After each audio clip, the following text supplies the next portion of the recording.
Tonight, more dangerous winds threaten Los Angeles. We are not in the clear. Bracing for explosive fire growth, we're in the cockpit with a Canadian crew fighting the flames. Was it scary? I didn't have time to think about that. And we break down what makes the Santa Ana winds so destructive. Canada's plan to retaliate against Trump's tariffs. Everything is on the table. But should energy exports be restricted? We just won't stand for that. The inauguration is just 1 week away. And a string of bank robberies in Newfoundland with an unusual weapon, excavators. Things have gotten out of hand. The plea to keep heavy machinery locked up. From CBC News, this is The National with Chief Correspondent Adrian Arsenault. Thanks for joining us. These are critical hours in the fight against those raging wildfires burning in Southern California. The Santa Ana winds are once again picking up, threatening to fan the deadly flames firefighters are working so hard to contain. They have been making progress and also making plans, pre-positioning crews in particularly vulnerable areas. But will it be enough to stop another explosion in growth over the next couple of days? So far, at least 24 people have died. So this is the lay of the land and the perimeters of 3 major fires burning in Los Angeles that crews are working to hold. They're right inside this red flag warning zone issued by the National Weather Service. It's the most serious fire warning as those winds pick up. It warns this is a particularly dangerous situation, and authorities say all 10 million residents of Los Angeles County need to be ready to evacuate if necessary. Lindsay Duncombe is in Altadena tonight. Part of that community burned right to the ground. So, Lindsay, I suppose that even given all the damage there, there's still serious anxiety about it getting worse. Yeah, you know, it is incredibly still out here right now, but everyone is worried about the wind. Overnight, those wind gusts could be more than 100 kilometers an hour. Those red flag warnings will be issued from Tuesday into Wednesday. Adrian, that's the same kind of warning that was issued ahead of the fires that caused all of this destruction. I spent part of the day today talking to Canadians who are fighting the fire, and they told me they are worried about the forecast. It happens so quickly. A report of a new fire comes in, this one near Santa Clarita. In minutes, Quebec pilot Pascal Duclos is in action, launching his Super Scooper aircraft, another mission on a deployment like no other. Everybody is pretty tired of to work in the fire, you know, the resources, and hope we don't get a big fire for this week.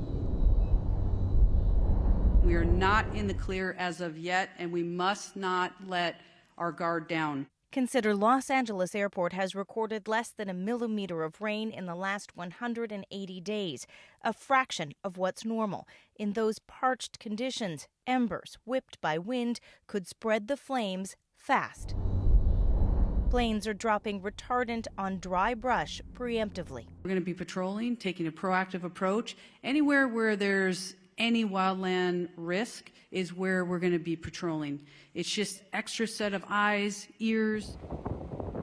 Fear of more fire in a city just coming to grips with how much has been lost. More than 12,000 structures, many of them homes, gone. At least 24 people are dead, and the search for the missing isn't over. For the Altadena area, we are in the 3rd day of grid searching. It is a very grim task, and we, unfortunately, every day we're doing this, we're running across the remains of individual community members. Across the city, volunteers are stepping up, doing what they can, even as they worry about what's next. We're like, let's go help. We have to, because we could easily be the next victims. There's more help from Canada, too. BC's Coulson Aviation has helicopters in the firefight. Truth of the matter is the bell could ring here in the building 4 seconds from now and we're back in the aircraft and it's game on. They've attacked fires all over Canada. I'm John. Nice to meet you, John. Pleasure. Australia, too, but nothing like this. We're all pretty tired, exhausted, and a little nervous right now. And wind could cause problems, Adrian, for planes and helicopters. If it's too windy, they can't fly. It causes problems for the aircraft, and it makes those airdrops less accurate. And I suppose, Lindsay, that the winds could ultimately affect the evacuation orders, too. Yeah, you know, there have been people who have been allowed to go back. More than 50,000 people have had their orders lifted.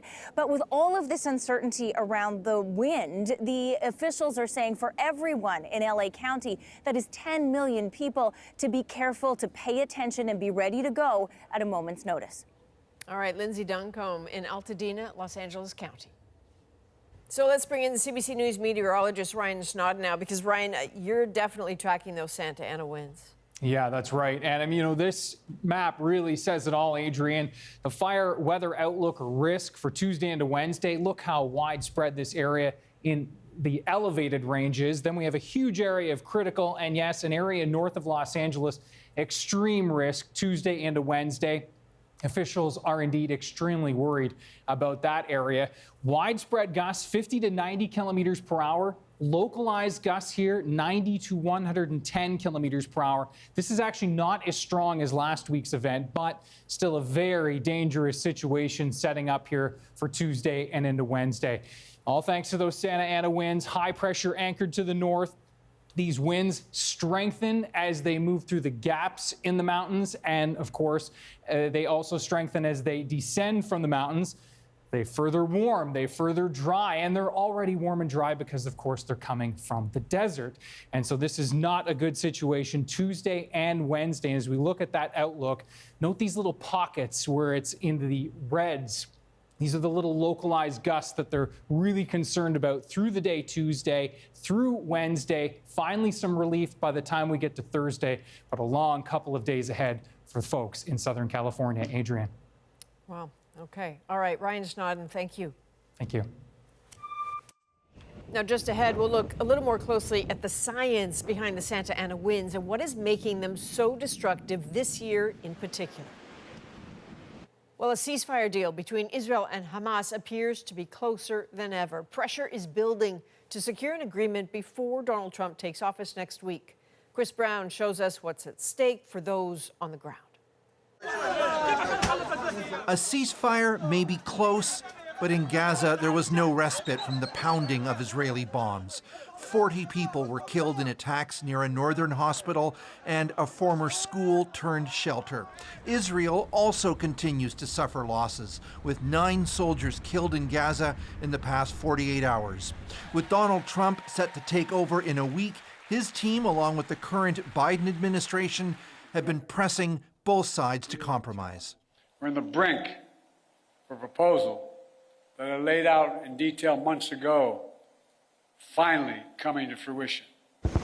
Israel's government says its goal is to destroy Hamas, but while badly damaged, the militant group persists, with Gaza in ruins.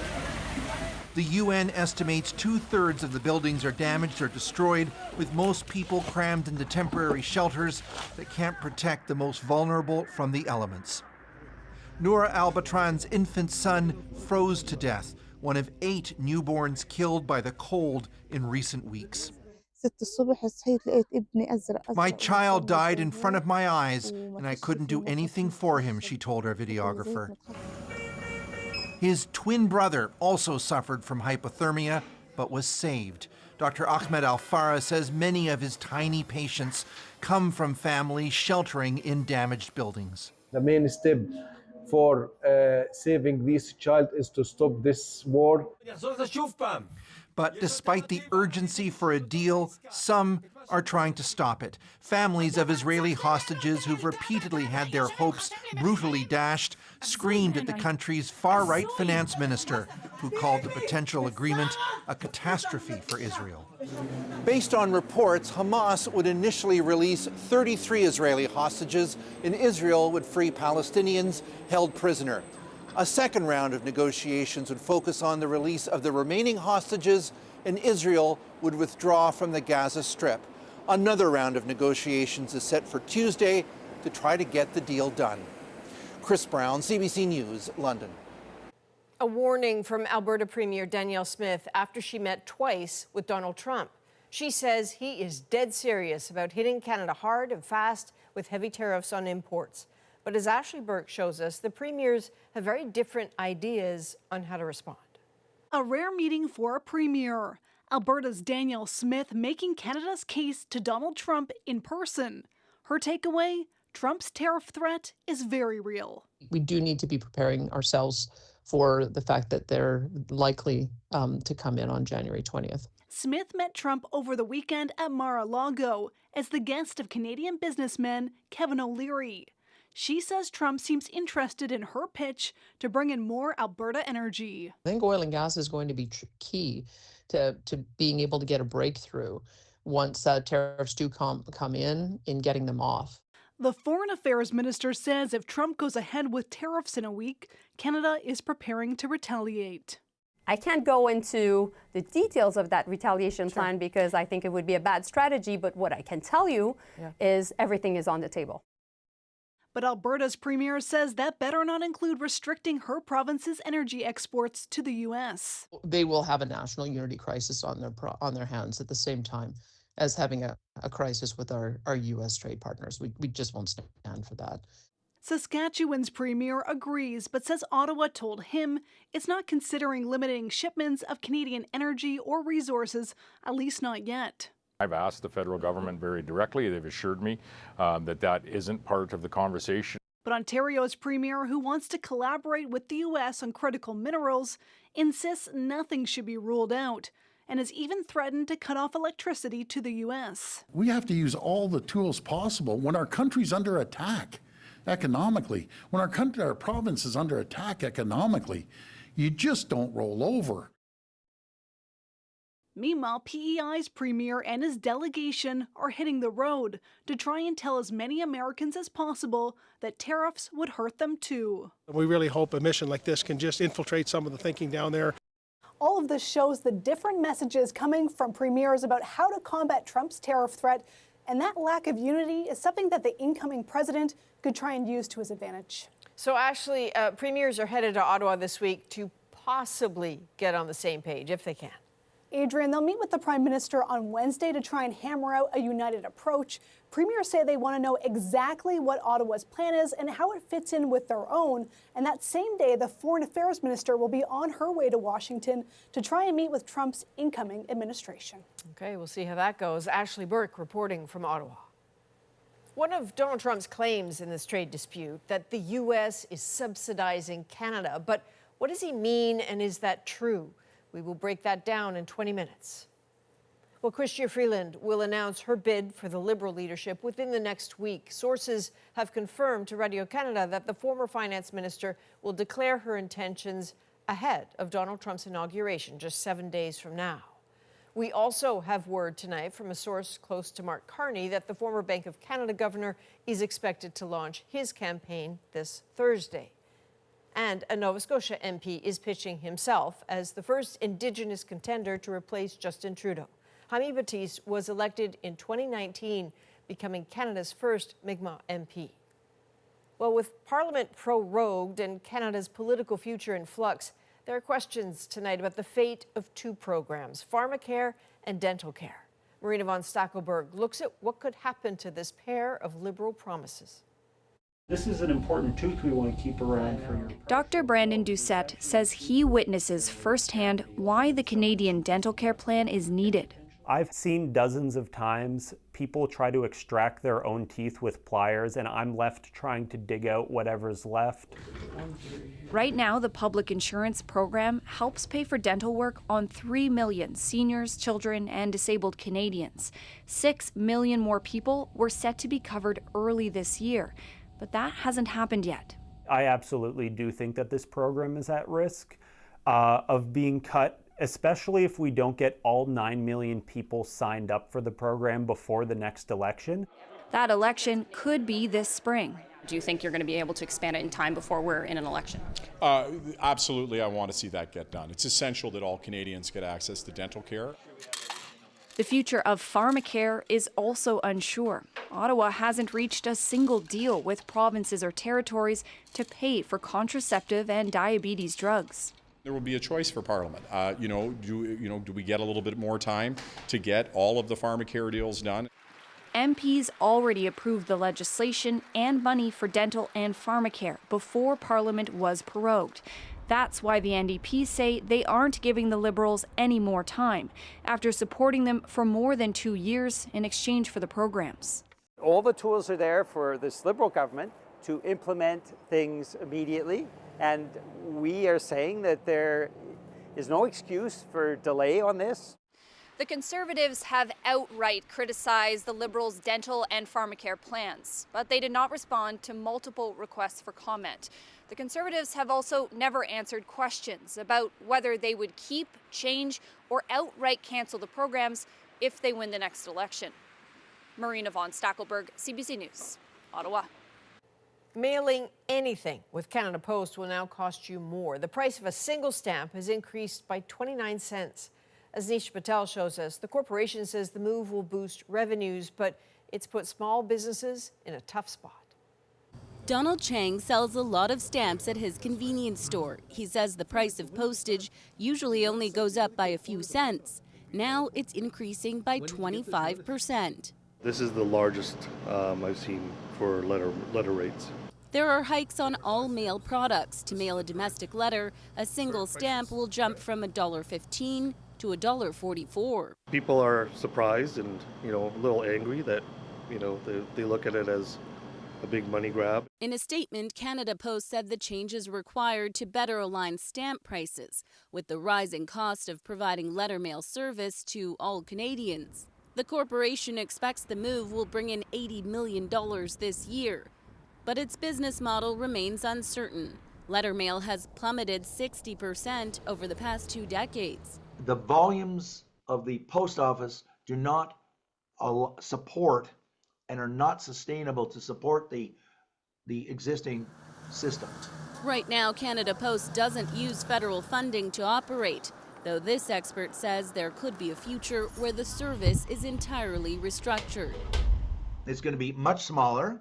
It's going to be mostly servicing rural and remote communities, and it probably will be subsidized by the taxpayer.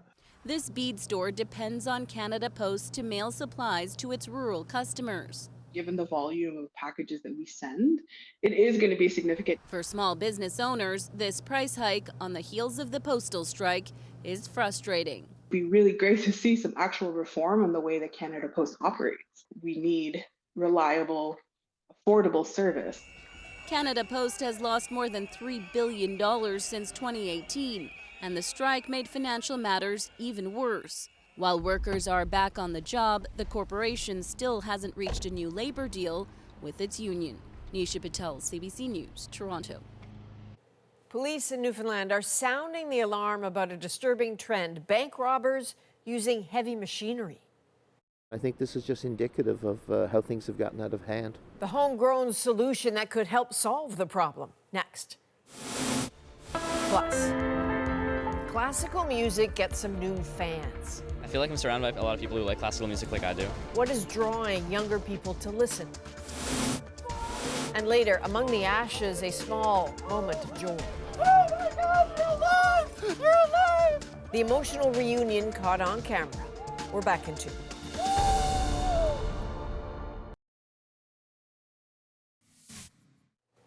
Canada's women's soccer team has a new head coach. Casey Stoney has signed a 3-year contract that runs through the next World Cup.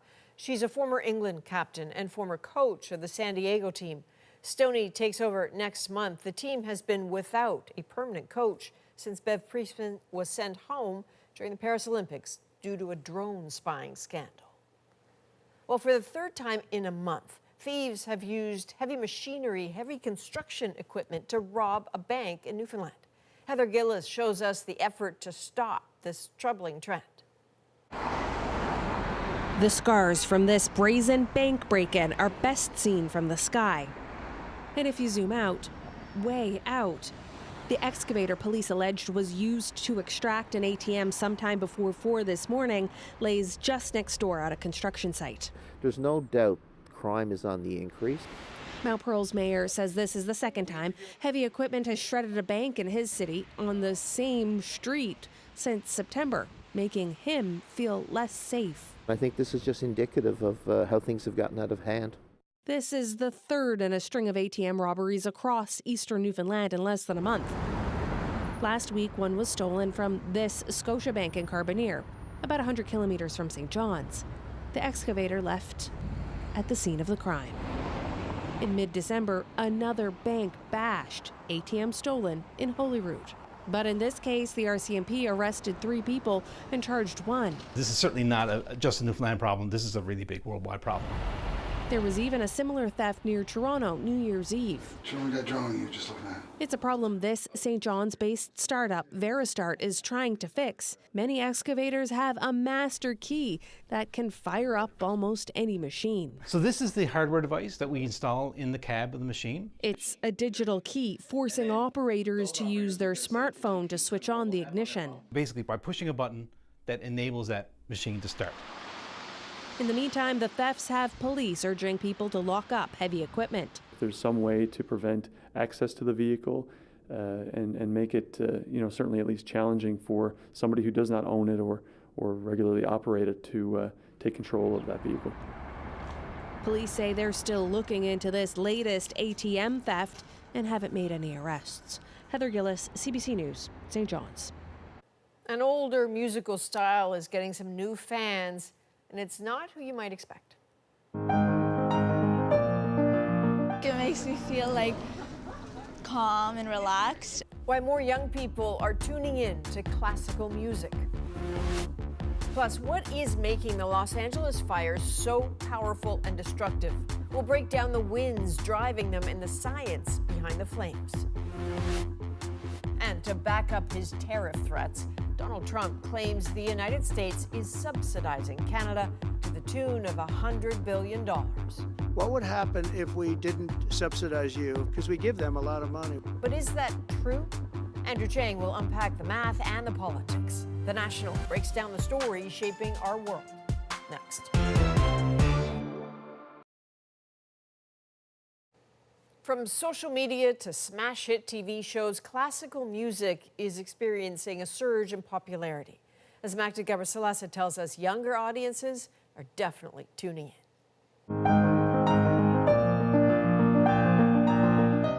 Tony Ann is a master of his own music, but from Bach to Beethoven, his covers of classical music have also struck a chord.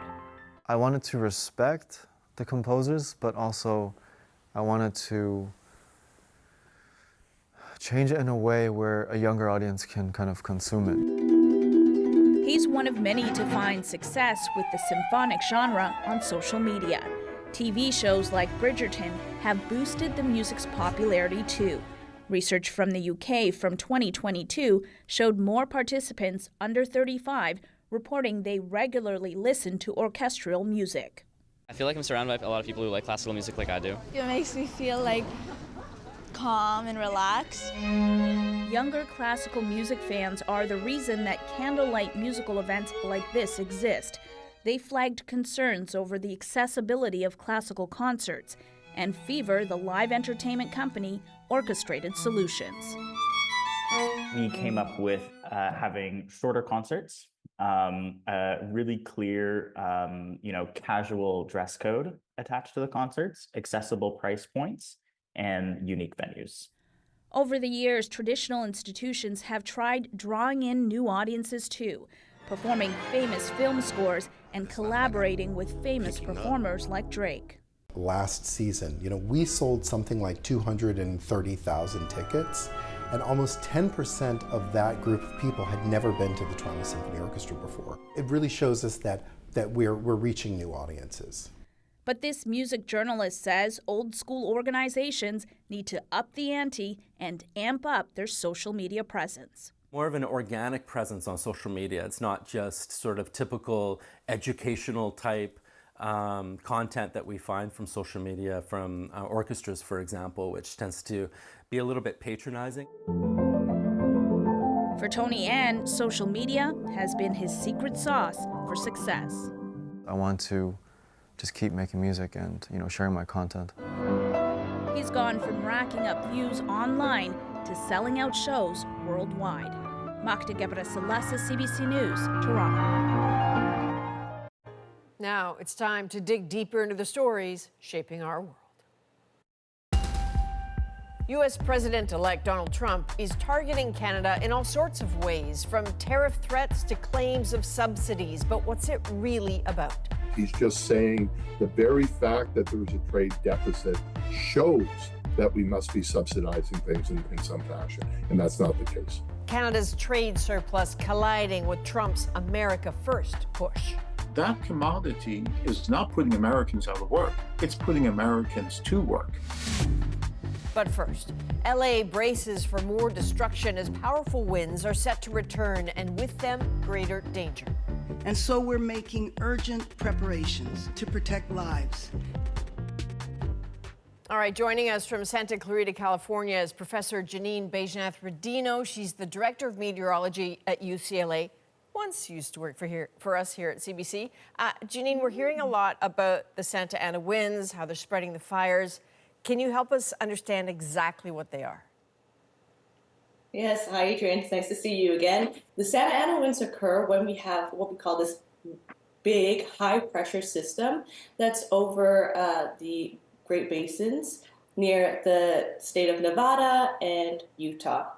And so with the high pressure system, what happens is air is actually circulating in this clockwise or this anticyclonic flow. And so as air moves in this clockwise rotation, it brings in very dry air from the Nevadas and Utah and the high deserts. It blows it from the east towards the west to the coast of California. It has to cross over the mountains, like the San Gabriel Mountains in California. That air is going to descend. And as it descends, it's going to compress. It's getting lower to the surface, so there's a lot more air on top of it. It's going to push all that air together, it's going to compress, it's going to warm the air, and it's going to make it even drier. We get these really dry, windy, warm, compressible air that's going to essentially fan any kind of ignition. If they are, so typical that we name them and their patterns, what is making them different this year in the sense that why are they exacerbating the fires right now? But what's so different this year is that we're also looking at what we call synoptic patterns, so these large-scale high pressure and low pressure and where they're situated. Besides the high pressure that's over the Nevadas right now, driving in those that easterly winds towards the coast, we're getting these offshore winds. We're also seeing this massive low pressure system that's sort of retrograding. These lows tend to move from west to east. This low pressure system kind of retrograded and moved back towards the coast, and it's sitting more to the south of California. So what happens now is that we have this high pressure to the northeast, and we have this low pressure to the southwest of us. And when we have this pressure difference between the high and low, this becomes we get this strong pressure gradient, and with a strong pressure gradient, that speeds up our winds. That makes it even faster than the normal wind conditions. And that's why we've been seeing winds gusting to about 80 miles per hour, hurricane force winds with the Santa Ana wind event. And that's why these winds have actually made it all the way down these mountains into the populated areas of LA and downtown LA. So that's interesting. So the winds are warm.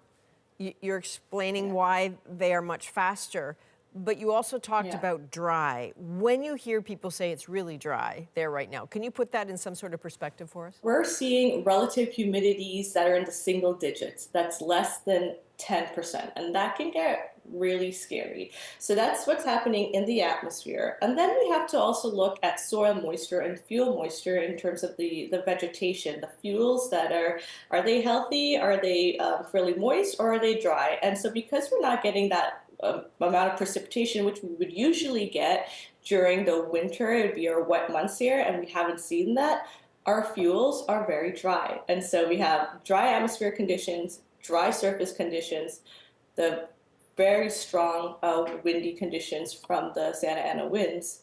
So any sort of ignition source, could spawn these detrimental fires, which we're actually seeing now. What a nightmare. Are you expecting any sort of shift in them, in those winds over the next week or so that offers anything optimistic? We are still expecting to, unfortunately, continue to see these really strong Santa Ana wind events before hopefully it starts to weaken by later in the week and towards the weekend. But, you know, those models we're always just checking those models and seeing developments. So still some uncertainty there. Man, do you ever need rain, too? Janine, thank you very much for spending time with us, hey?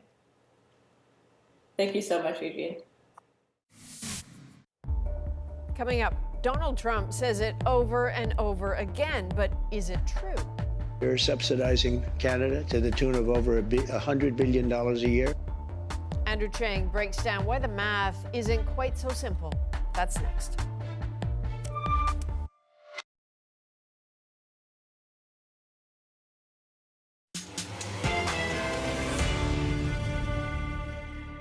Incoming U.S. President Donald Trump is threatening to drive a wedge into Canada-U.S. trade relations. He talks about, I'm a trader, I love trade, but what he means by fair is that if the U.S. has a surplus, it's fair. If the U.S. has a deficit, it's unfair. So what does it actually mean when Trump says the U.S. is subsidizing Canada? Andrew Chang, host of CBC's About That, digs into the numbers and the politics behind the multi-billion-dollar claim. Donald Trump has said over and over again, the U.S. is subsidizing Canada. We're subsidizing Canada to the tune of over $100 billion a year. The United States is subsidizing Canada. As I called him Governor Trudeau, I said, listen, what would happen if we didn't subsidize you? Because we give them a lot of money. It's very unfair. But what does Trump mean exactly? Subsidizing Canada to the tune of over $100 billion a year. And is it true? We should start by saying that everyone is partly guessing what Trump means when he talks about the U.S. subsidizing Canada, because he hasn't actually explained where he's getting this $100 billion number from. And the number sometimes changes with a whole bunch of other grievances getting thrown into the pot. Why are we supporting a country, $200 billion plus a year? Our military is at their disposal. All of these other things, they should be a state. But let's pick up on what appears, at least most of the time, to be driving this claim about the U.S. subsidizing Canada, and that's the trade imbalance between the two countries. Donald Trump has always been obsessed with trade balances, trade surpluses and deficits, and the fact that the U.S. has a trade deficit. We're spending hundreds of billions a year to take care of Canada.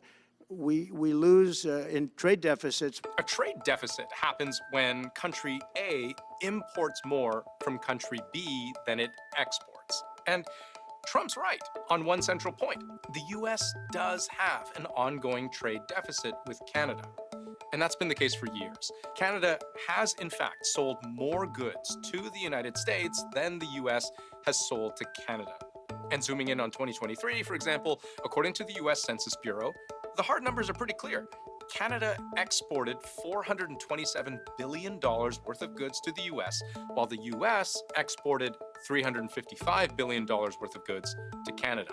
The difference between those two numbers, about 72 billion U.S., or about 100 billion Canadian. He talks about, I'm a trader, I love trade, I want so much trade, but it has to be fair. But what he means by fair is that if the U.S. has a surplus, it's fair. If the U.S. has a deficit, it's unfair. So maybe that's where Trump is getting this $100 billion figure from. Except if that's the case, it's misleading. Because what I just showed you was the trade deficit in goods, physical things. But think of all the other things that Americans sell to Canadians, from financial services, telecommunications, air transport, consulting, hell, even Netflix. It's very important to look at services as well, because services has been a growing part of trade for many decades now. Yes, any honest accounting of a trade imbalance must take services into account, because that's trade. And when you look at that balance sheet in services, the U.S. actually has a surplus over Canada of about $32 billion U.S., which doesn't wipe out the deficit in goods, but it certainly pulls the two countries a little closer together. The actual total trade imbalance between Canada and the US is about $40 billion US, or 57 billion Canadian, in Canada's favor. But let's set aside the number because, like I said at the start, I don't know if it's clear to anyone where Trump is getting his numbers from because he hasn't explained it, even when asked. But there is a bigger question here about how Trump appears to be framing the trade imbalance as some sort of subsidy to Canada. So I think what he's saying implicitly, we're giving more dollars to Canada than they're spending in the U.S. And he thinks that's a subsidy. He's just saying the very fact that there's a trade deficit shows that we must be subsidizing things in some fashion. And that's not the case. Right, because when we think of subsidies, we tend to think of handouts, right? Except it's not like the US is just sending Canada $40 billion a year for nothing in return. Like when I buy a $6 jar of mayonnaise from Walmart, that's not a subsidy. I'm buying mayonnaise. And Americans are simply buying more from Canada than Canadians buy from Americans. And experts we spoke to say that's not necessarily a bad thing. There's nothing inherently good or bad about a trade surplus or a deficit. The United States has had a trade deficit pretty much since the end of the Second World War. Why is that? Because they're richer than any other country, so they buy more stuff. And consider this, the US's $40 billion trade deficit with Canada pales in comparison to its trade deficit with many other countries. Just look at how much more the US buys from China each year, for example. That gap is more than $250 billion. So Canada only accounts for about 5% of the overall U.S. deficit just in terms of traded goods. It's not even in the top 5 countries that have a larger surplus. But let's go one level deeper with Trump's argument, because what he's actually been trying to get across is that the U.S. doesn't actually need any of the stuff it's buying from Canada, and that it's only been buying Canadian products to essentially help Canada out. That's the subsidy. We're doing it because of habit, and we're doing it because we like our neighbors, and we've been good neighbors. But we can't do it forever. You know, they make 20% of our cars. We don't need that. I'd rather make them in Detroit. And it's not just cars. It's also lumber. We have massive fields of lumber. We don't need their dairy products. We have more than they have. We don't need anything. So now we're starting to understand his point, that he believes the U.S. can and should produce all of these things domestically instead of paying Canada for them. The America First movement, not just Trump, but the America First movement and the economists who are part of it are fixated on the deficit as synonymous with job loss in the U.S. And that's certainly an argument you can make from industry to industry. If you set aside the notion that the whole reason you buy things instead of make things is because making things is often more expensive. But if Trump really believes that the U.S. buys too much from Canada, he is leaving one big thing out. The one daily purchase that makes up about a quarter of everything Americans buy from Canadians. The U.S. produces more crude oil than any other country in the world, around 13 million barrels a day. But for its own citizens, it needs more than that, about 20 million barrels a day. And it can't even efficiently use a big chunk of what it does produce, because historically, American refineries have been set up to process a different, heavier kind of oil than American drillers can find in their own shale deposits. So that's an expensive problem. But you know who produces exactly the kind of heavy crude oil America needs? You guessed it. The U.S. buys the majority, around 60% of the crude oil it needs from Canada. And on some level, it makes sense. Canada is a relatively stable energy partner. Pipelines make transporting oil a lot easier. Because of the distance, because of pre-existing supply chain links, because of transportation routes. This is why Canada and the U.S. trade the most. And one other way to look at Canada's trade surplus. If you remove oil, we're now running a trade deficit with the United States. It's largely one commodity in our case. And that commodity is not putting Americans out of work. It's putting Americans to work. putting Americans to work because of what I just mentioned a few moments ago, that there is an entire industry built around the importation of heavy Canadian crude and all the American workers who process and refine that oil domestically. Oil and gas is probably one of the best examples of how something that is responsible for a huge trade deficit is actually creating tens of thousands of jobs in the US. Now, Trump has signaled that he intends to ramp up domestic drilling too. But to use all of that oil domestically, there would have to be a significant and expensive retooling of America's refining capacity as well. That doesn't happen overnight. So in the meantime, Americans buy a ton of oil from Canada. And that is the single biggest driver of the trade deficit that Donald Trump says is a big, big problem. If it were to be interrupted, I know it would harm Canada, but it also would get the attention, I think, of U.S. policymakers because there are parts of and regions of the U.S. that very much depend on those imports. So, yes, the U.S. has a trade imbalance with Canada. No, that doesn't mean the U.S. is subsidizing Canada's economy. But yes, Trump can and will likely continue to argue that it should be buying less from Canada and producing more at home. How easy that is to actually do is one question. Another, Adrian, is how much of all of this is just part of one long, dramatic negotiation. All right, thank you, Andrew. Another story we're working on. For over a quarter century, Vladimir Putin has held the reins in Russia, emerging from the shadows of the KGB to the pinnacle of the Kremlin.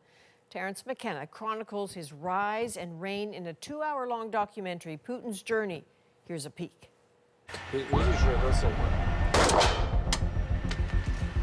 It's a story of Russia and how Russia has changed for all this period of time. Vladimir Putin saw himself very much in the kind of romantic tradition of Soviet spycraft.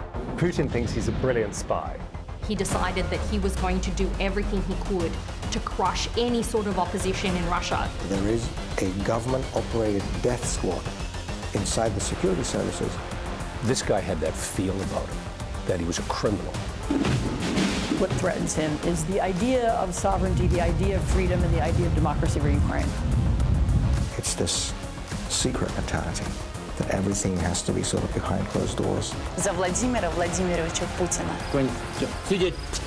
Angela Merkel was terrified of dogs. She had a phobia of dogs. Putin knew that. He wants to prove that he's the toughest guy in the room. А вы умеете прощать? Да. Но не все. А что невозможно простить? Предательство.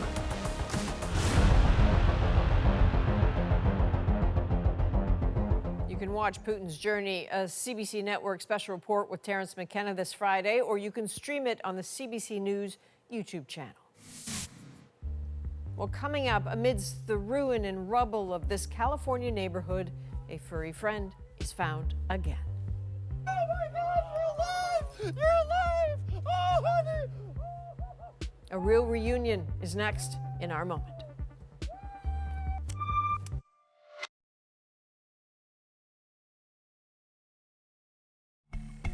Once thought to be lost to the Los Angeles fires, this is the instant Casey Colvin finally found his rescue dog, Oreo. So a dog rescued twice, but the reunion didn't come easy. It took days of relentless searching, posting flyers, never giving up. So tonight, Casey's love for Oreo is our moment. Oh, honey! Oh, honey! Oh, my God! My dog had been in the fires for 5 days. I started stuffing the missing dog flyers and all of my neighbors' burnt out mailboxes. I was desperate to get the word out. Oreo! And I was driving through the neighborhood squeaking the squeaky toy on the bullhorn, trying to get my dog to come out. I couldn't sleep, I couldn't eat, and then I had a neighbor call me and said, "Your dog is sleeping in my chimney." I pulled up through the gate, way up the hill. I can see my filthy, confused, scared little boy. When Oreo went squeezing out from under the gate and we're reunited as a family, I was overjoyed. I felt like helium and oxygen were pumped into my lungs at the same time. My dogs are my children. That's the joy of a parent reunited with their child. It's pure joy. I love you, sweetheart. You all right? You good? Okay. So he was so determined to find this dog that at one point there were 11 volunteers sort of walking the streets with him, and he cut up his remaining clothing, given each of them a piece, just so that, hoping the scent might draw the dog. From all of us at The National, thank you for being with us. You can watch anywhere, anytime on the free CBC News app and subscribe to The National's YouTube channel. I'm Adrienne Arsenault. Take care.